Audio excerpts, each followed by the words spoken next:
she's definitely not going to be choosing Gavin Newsom, the California governor, as her running mate.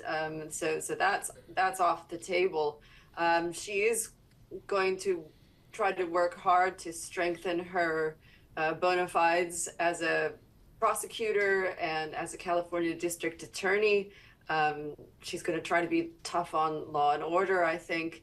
But I think what's most important here is that what we've seen with the momentum since Biden's announcement is the huge appetite for just some energy in this race.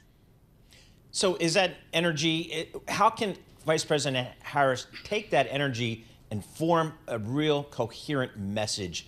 What do you expect to hear from her as a presidential candidate?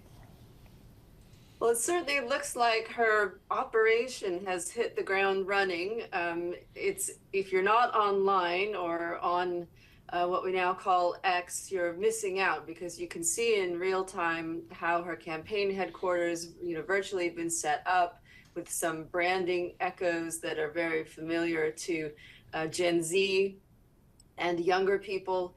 There are a lot of, politically homeless people, disenfranchised constituencies, never Trumpers, people who are open to ideas. And I wonder if the compressed time frame doesn't actually work a little bit to her advantage.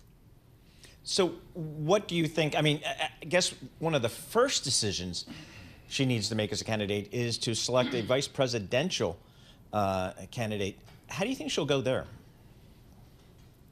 Midwestern white guy. Okay. I think that has to be the choice. I don't think it'll be Pete Buttigieg. That's too much change, too much, perceived progressiveness on one ticket. But Tom mentioned Mark Kelly, a senator from Arizona, NASA astronaut, naval officer, pilot, husband of Gabby Giffords.